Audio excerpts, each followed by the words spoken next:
30 ans de vie politique avec Léopold Sédar Senghor, c'est le titre de l'ouvrage publié par Christian Valentin, qui fut le directeur de cabinet du premier président du Sénégal.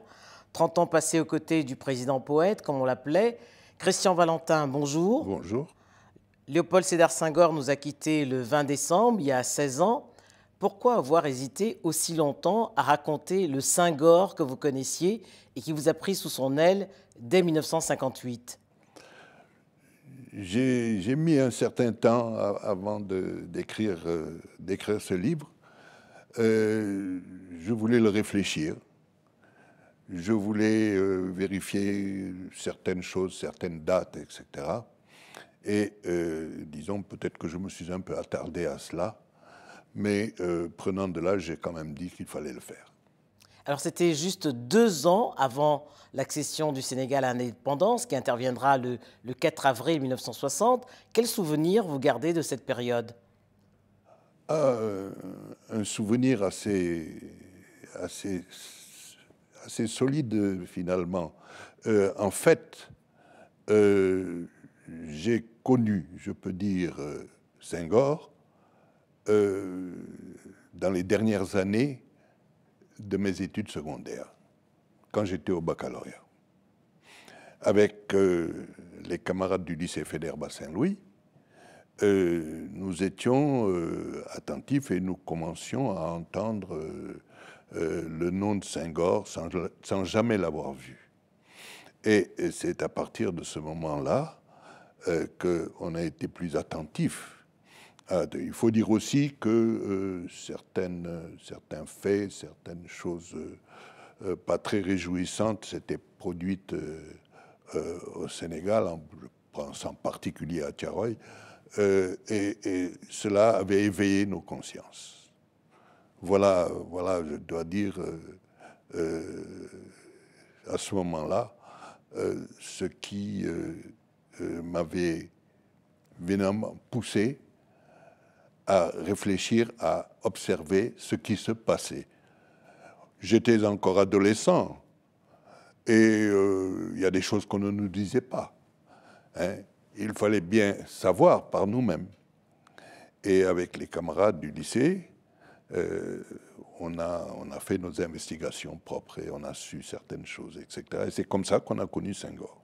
Et au moment où le Sénégal accède à l'indépendance, il y a 4 communes du Sénégal qui sont françaises. Donc vous, à la naissance, vous étiez citoyen français, puisque vous êtes de Saint-Louis. Absolument, absolument.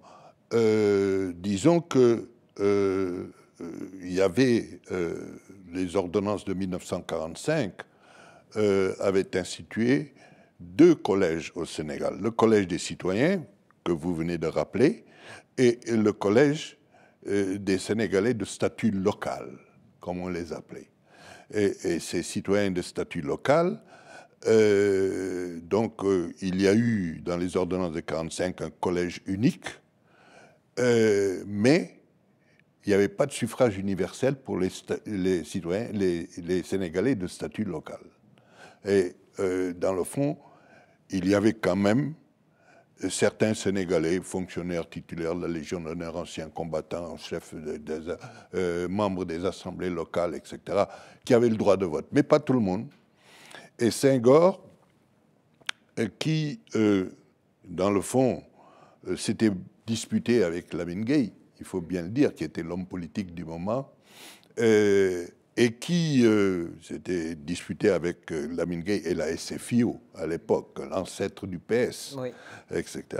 Senghor avait créé son propre parti et s'était inscrit à l'Assemblée nationale française dans un petit groupe qui s'appelait les Indépendants d'Outre-mer.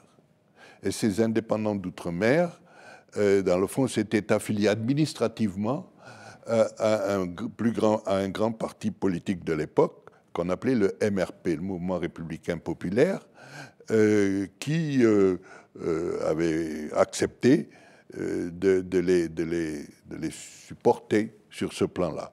En fait, pour s'affilier administrativement au MRP permettait à Senghor et aux indépendants d'outre-mer de prendre la parole à l'Assemblée, de faire des propositions de loi, de participer comme les députés qui étaient affiliés à de plus grands partis au débat de l'Assemblée nationale.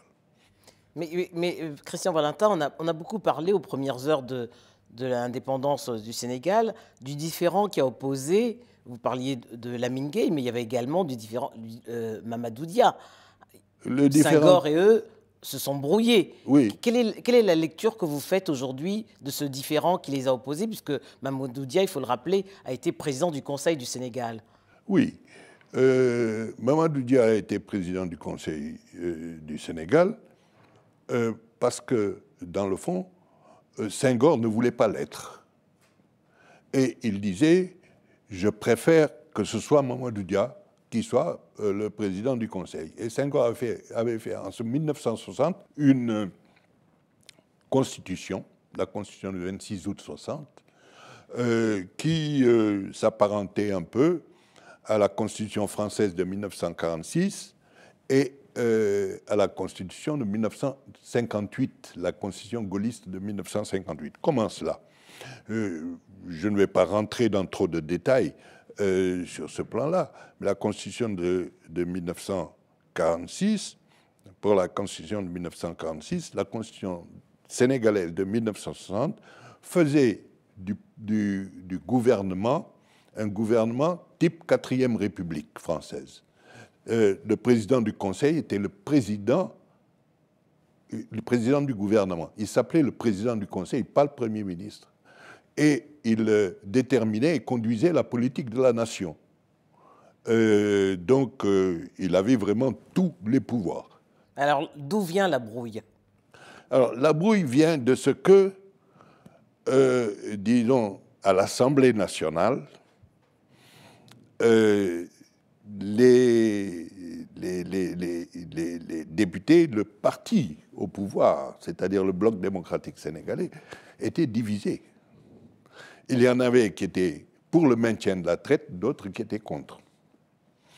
Et dans le fond, Mamadou Dia, qui était un homme dont on peut dire qu'il était énergique, qui voulait absolument, allait peut-être parfois, dans les décisions qu'il prenait, un peu loin et indisposer les députés. Alors, je vais vous arrêter pour parler maintenant d'un des combats qui a été cher à Senghor. C'est la francophonie. Un combat qu'il a défendu avec Bourguiba, mais également avec Amani Diori, qui était le président du Niger. Alors, 42 ans plus tard, est-ce que la francophonie a entretenu l'esprit de la francophonie rêvée par Senghor et ses pairs?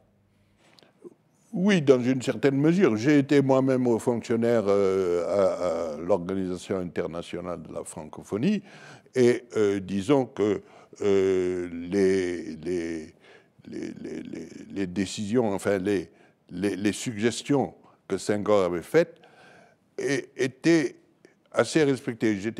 J'étais directeur général du Haut Conseil de la francophonie et sur ce plan-là, on réfléchissait beaucoup sur ces conseils. Et le souvenir et surtout les suggestions que Senghor avait faites étaient respectées sur ce plan-là.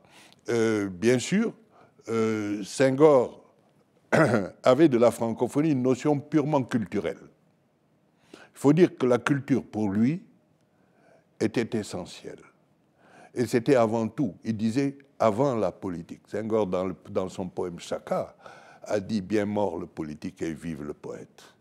Donc, vraiment, la culture était, et la culture française particulièrement. Donc, cette culture française, il était agrégé, ce fut le premier Africain agrégé de grammaire. Ouais. Et il avait de la langue française une connaissance absolument digne d'un linguiste. Il disait que c'était la langue de la négritude et de la décolonisation. C'était la langue de la négritude et de la colonisation.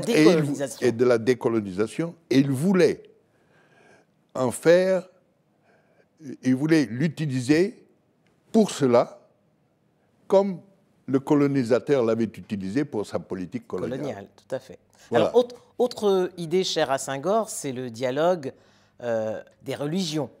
qui est d'une actualité brûlante. Oui. Lui était chrétien et dirigeait un pays qui était à 95% musulman. Alors, je veux insister là-dessus. C'est absolument extraordinaire. Senghor se dispute avec Lamine Gueye, quitte la SFIO et crée son propre parti. Tout le monde disait, au mieux, il sera réélu député, mais il ne fera pas le poids devant Lamine Gueye. Lamine Gueye, au lieu d'aller voir Serigne Babacar, avait suivi les conseils de son entourage en lui disant « Tu vas gagner les élections, il n'y a pas de doute, gagne-les et après tu iras voir le marabout. » Dernière question. Le marabout a considéré que l'attitude de Lamine Gueye n'était pas véritablement conforme à ce qu'il espérait. Donc, il a fait voter contre lui. C'est comme ça que Senghor a gagné le vote musulman. Mais, j'ajoute, pour terminer sur ce chapitre-là, que Senghor est devenu le patron politique du Sénégal le 17 juin 1951 et il est resté jusqu'en l'an 2000. Non, jusqu'en 1981. Quand il a quitté, quand il a quitté le pouvoir. Quand il a quitté le pouvoir. Oui. Que reste-t-il de l'héritage de Senghor au Sénégal aujourd'hui? Il reste de l'héritage de Senghor, disons, l'État du Sénégal.